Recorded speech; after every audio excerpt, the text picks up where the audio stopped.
Science के इतने तरक्की करने के बाद भी मौत को प्रेडिक्ट करना नामुमकिन है। वो कब आती है, कैसे आती है, कोई नहीं बता सकता। नौकरी के लिए कई जगह अप्लाई करने के बाद आखिरकार एक मेल आया सुजीत के पास। कॉन्ग्रेचुलेशंस, आपका रेज्यूमे सिलेक्ट हुआ है और आपको ज्वाइनिंग के लिए कोलकाता आना होगा। तब तक के लिए आप हमें कुछ डॉक्यूमेंट्स स्कैन करके भेज दीजिए और 3 पासपोर्ट साइज फोटोज भी। ये सारी चीजें सुजीत ने बिना देरी किए स्कैन करके उसी मेल आईडी पर रिप्लाई करके भेज दी। 2-3 दिनों में उसे उसी मेल आईडी पर ज्वाइनिंग लेटर मिला। अब ज्वाइनिंग लोकेशन थी कोलकाता, तो कंपनी ने 2 हफ्तों के लिए एक गेस्ट हाउस अरेंज करके दिया था। सुजीत ने बिना वक्त गवाए फ्लाइट की टिकट बुक की और वो सीधा कोलकाता पहुंचा। सुजीत को कोई दिक्कत ना हो इसलिए उसकी मदद करने वहां एक लड़का आया था कंपनी की साइड से। गेस्ट हाउस पहुंचे तो देखा कि उसने जितना सोचा था वो गेस्ट हाउस उससे कहीं ज्यादा छोटा था। वहां पर सिर्फ 3 कमरे थे और एक हॉल था जिसमें रिसेप्शन बनाया हुआ था और 3-4 कुर्सियां रखी हुई थी। वहां गेस्ट हाउस की देखभाल करने वाले सिर्फ 2 लोग थे।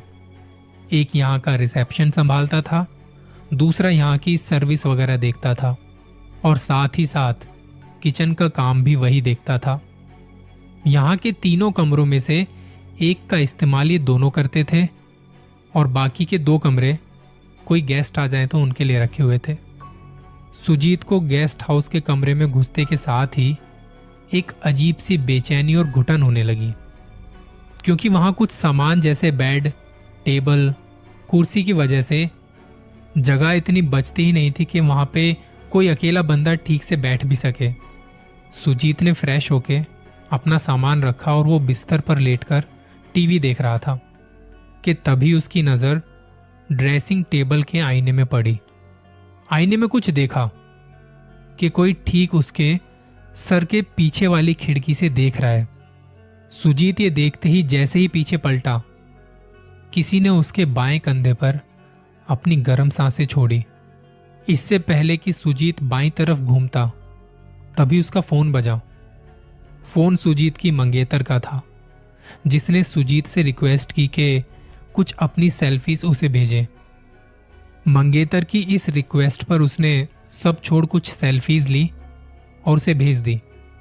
थोड़ी देर में उसकी मंगेतर का रिप्लाई आया, तुम्हारी सेल्फीज तो अच्छी हैं हमेशा की तरह, पर इसका मतलब यह है कि आज रात हम बातें तो नहीं कर पाएंगे ना। सुजीत उसकी बातों का मतलब समझ नहीं पाया और हैरानी से पूछा, क्यों?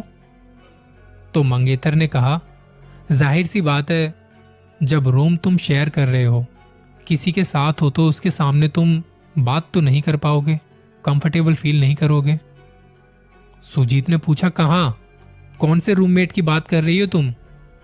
तो सामने से रिप्लाई आया, वही जो तुम्हारी सेल्फी में तुम्हारे पीछे बैठा टेबल पर वहां पे रखे हुए अखबार को पढ़ रहा है। सुजीत ने पलटकर पीछे की तरफ देखा। वहां पर कोई बैठा तो नहीं था, पर वहां वो कुर्सी कुछ यूं हिली जैसे अभी कोई उस पर से खड़ा हुआ हो। ये देखते ही सुजीत जल्दी से कमरे के बाहर निकला, जहां उसे रूम सर्विस वाला खड़ा दिखा। सुजीत ने कहा कि वो इस कमरे में नहीं रह सकता, अगर हो सके तो उसका कमरा चेंज कर दिया जाए। और 10 मिनट में सुजीत का कमरा बदल दिया गया और सामान रखते वक्त हाउसकीपिंग वाले ने कहा, सर टीवी की आवाज ज्यादा मत रखिएगा, खामाखा आसपास वाले लोग परेशान होते हैं, उन लोगों को परेशानी होती है। सुजीत ने तभी उससे पूछा, आसपास के लोग मतलब क्या? इस पूरे गेस्ट हाउस में मुझे मिला के कुल 3 ही तो लोग हैं। यह सुनकर हाउसकीपिंग वाले ने दरवाजा बंद करते वक्त जवाब दिया, जो नहीं दिखाई देते वो हमेशा आपके आसपास ही होते हैं। उस आदमी की कही हुई बातों के बारे में सोचते सोचते कब सुजीत को नींद आ गई उसे पता भी नहीं चला। आधी रात के वक्त उसकी आंख खुली एक अजीब सी महक से, जो उसके कमरे से ही आ रही थी। यहाँ वहां देखा तो ऐसी कोई महक उसके कमरे से आने का सवाल ही नहीं था, क्योंकि सुजीत खुद तो सो रहा था और ये महक थी स्मोकिंग की। सुजीत ने उठकर यहाँ वहां देखा और बाथरूम का दरवाजा खोला। बाथरूम में स्मोकिंग का धुआं भरा हुआ था। इस कमरे में सुजीत अकेला था और ना वो स्मोकिंग किया करता था। बाथरूम की खिड़की से वो झांक कर देख रहा था कि कहीं वो धुआं बाहर से तो नहीं आ रहा। तभी उसे ऐसा लगा मानो कोई उसके एकदम पास से गुजरा हो। बाथरूम का दरवाजा हल्के से बंद हुआ और कमरे में किसी के चल के जाने की आवाज आई। सुजीत ने बाथरूम का दरवाजा खोला तो पाया कि कमरे की फर्श पर चप्पलों के निशान हैं, बाथरूम से निकलकर पलंग तक जाने के। और बिस्तर जिस तरह एक तरफ से दबा हुआ था, ऐसा लग रहा था मानो कोई उस पर लेटा हुआ है। सुजीत ने एकदम से फोटो खींची और अपनी मंगेतर को भेज दी, ये पूछने के लिए कि क्या तुम्हें इस फोटो में कोई दिखाई दे रहा है। थोड़ी देर में रिप्लाई आया, हाँ, ये फोटो में तुम्हारा ही तो रूममेट है जो तुम्हारी सेल्फी में देखा था मैंने। ये मैसेज पढ़कर सुजीत ने रिसेप्शन की तरफ जाने के लिए जैसे ही दरवाजा खोला, वहां गेस्ट हाउस का स्टाफ खड़ा था। सुजीत ने कहा कि मैं इस कमरे में नहीं रह सकता। अगर आप लोगों को कोई दिक्कत ना हो तो क्या मैं आप लोगों के साथ सो जाऊं आज रात। स्टाफ ने कहा कि हमें तो कोई दिक्कत नहीं है, आप चलिए हमारे साथ, हमारे कमरे में आराम से सो जाइए। कमरे में जाते के साथ ही सुजीत ने कई सारी सेल्फीज खींची और अपनी मंगेतर को भेज दी कि कहीं यहां भी तो तुम्हें कोई दिखाई नहीं दे रहा जिसे मैं देख नहीं पा रहा। इस बार उसकी मंगेतर का जवाब नहीं आया, शायद उसे नींद आ गई थी। यहां सुजीत के दिमाग में दोनों कमरों में हुई सारी बातें घूम रही थी और जब उससे रहा नहीं गया तो उसने वहां स्टाफ वालों से पूछा कि पहले भी यहां लोगों के साथ ऐसा ऐसा कुछ हुआ था या मैं यहां पे पहले ऐसा हूं और ये सारी चीजें होने की क्या कोई वजह है।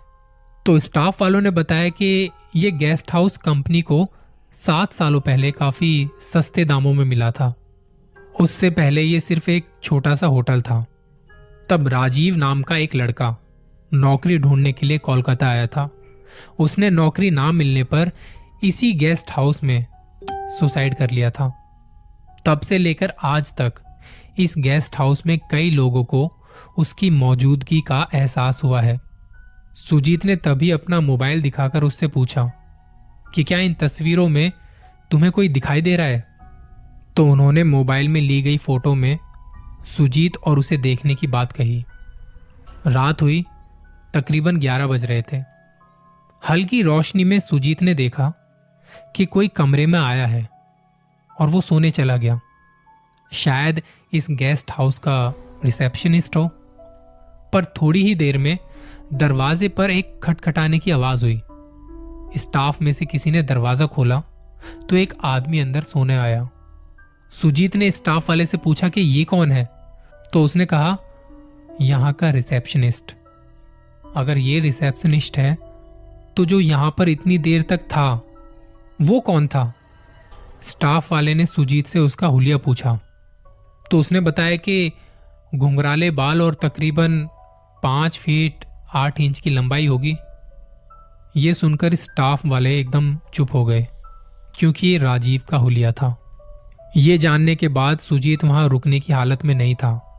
वो उठकर कुर्सी पर बैठ गया।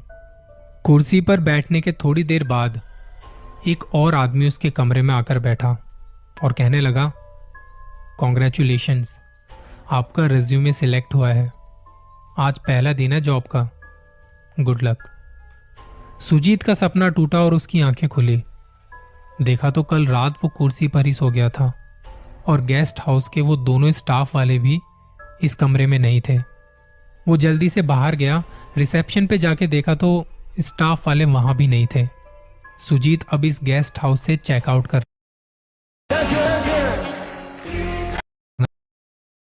पर उसका सामान जिस कमरे में रखा था वहां जाने की उसकी हिम्मत नहीं हो रही थी। इसलिए वो सोफे पर ही बैठकर उन दोनों का इंतजार कर रहा था। थोड़ी ही देर में अखबार वाला वहां आया। उसने अखबार वहां रख दिया और वो चला गया। सुजीत ने समय बिताने के लिए अखबार पढ़ना शुरू किया। पढ़ते पढ़ते उसकी नजर एक जगह जाकर रुक गई। इस कॉलम में कुछ मिसिंग लोगों के बारे में लिखा हुआ था और लापता लाशों के बारे में। सुजीत ने देखा तो वहां उसकी भी खबर छपी थी। न्यूज़पेपर वालों को फोन लगाने के लिए जैसे ही उसने अपना फोन निकाला तो उसने बहुत सारे अनरीड मैसेज देखे जो उसकी मंगेतर के थे। इन मैसेजेस में उसने सुजीत की भेजी हुई तस्वीरों का जिक्र करते हुए बताया, तुम्हारी हर पिक्चर में ये घुंघराले बाल